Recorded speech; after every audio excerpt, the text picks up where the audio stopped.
So good morning ulit mga ka-auto. May nakita akong unit ulit dito sa isang dealer na to.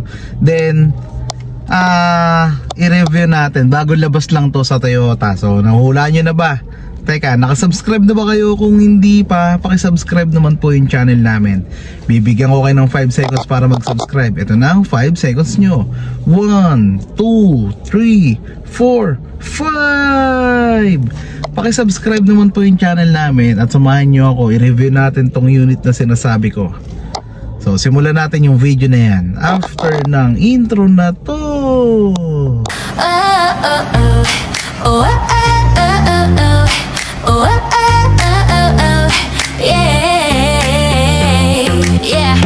Pasok ka na sa ride ko, Team Angeles, tara let's go. Brand new car, swak sa'yo, smooth ang biyahe parang tayo. Kung hanap mo ay comfort at style, dito sigurado ka with every mile. May vlog pa kami, check mo online, lahat transparent, walang rewind. Team Angeles vlog, yeah we got that car. Brand new wheels para sa'yo, superstar. At kung trip mo ay van, meron kaming renta. Sama ka na, hatid ka namin kompleto ang kwenta. Para sa pamilyang masaya, sakto tong biyahe. Caravan, basta safe at presko lagi. Oh, with Team Angeles, you know the vibe. Sakay na babe, let's take a ride. Caravan, ikaw ang pipili. Basta kasama ka, panalo lagi. R&B ang daloy ng gabi. Test drive mo na baby, come with me. Hatid namin ay quality sa bawat aking ngiti. Guarantee kung hanap mo that style. So mga ka-auto, andito pa ako ulit nga sa dealer na sinasabi ko sa inyo. Ang i-review natin ngayon ay Vios Atib. May ano to, may apat na variant. May Vios Atib 1.3e manual, 1.3e automatic, 1.5G automatic at yung hybrid.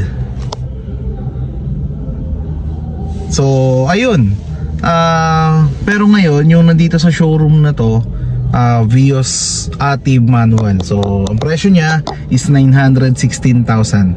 Tignan natin kung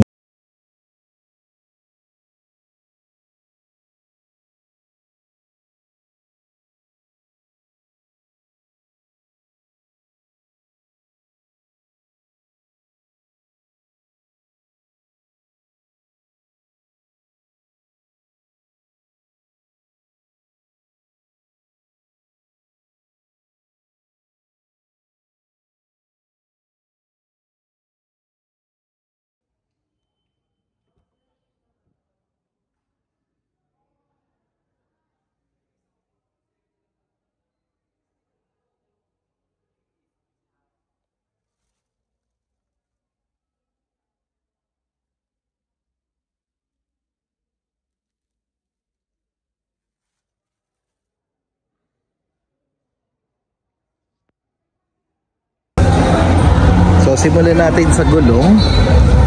Ang sukat ng gulong nito mga ka-auto ay 195/60 R16. So 16 inch na pala. Hindi sa mga katulad ng dating Vios na 13 saka 14 inch lang yung sukat ng gulong. Yan. Pagdating sa ilaw, ito. Yan yung ilaw niya. Wala pa siyang fog light. Si e-manual. So, tignan natin yung makina mga ka-auto. So, ito yung makina niya mga ka-auto. 4-cylinder inline, 16 valve, dual VVTi. Then, yung exactong displacement nito is 1,329cc. Meron na itong maximum output na 98 PS at 6,000 RPM. Yung maximum torque naman niya is 122 Nm at 4,200 RPM. CVT na yung transmission. Lakas no? Lakas ng makina ng Vios na to. 1.3 lang. Pero grabe yung torque, 122 Nm. Then EFI na rin siya. Yun nga, ang presyo nito is 916,000 pesos. So puntahan naman natin yung side. So yun, tignan natin yung side.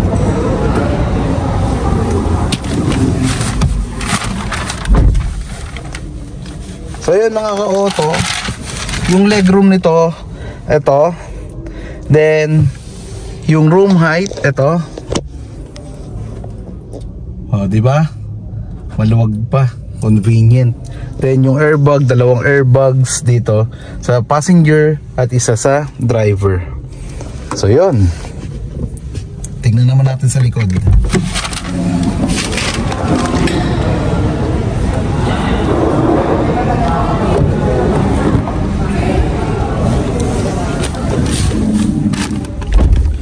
So dito sa likod, yan, ito yung legroom.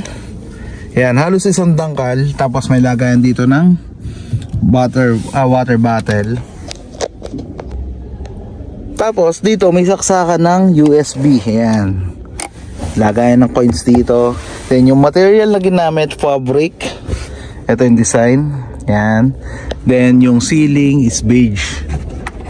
Yan, so meron tayong grip assist dito. Sa driver wala, sa passenger meron. Tapos dito syempre sa passenger meron. Para pag napapabilis yung takbo ng driver, meron siyang grip assist na mahawakan. So punta naman tayo sa likod. Tara. Yun. So ito yung ilaw sa likod. Ayan. Tapos may Vios Active. Then rear bumper. Ayan. Tapos may spoiler na. Ang ganda. Ang pogi pala ng Vios Active. So ngayon, paano ba natin to ipapark?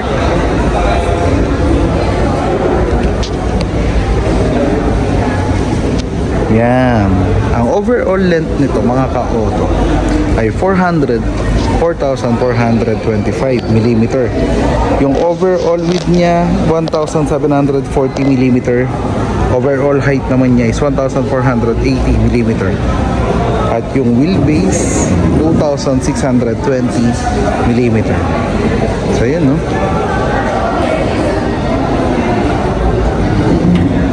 So puntahan naman natin yung driver's side.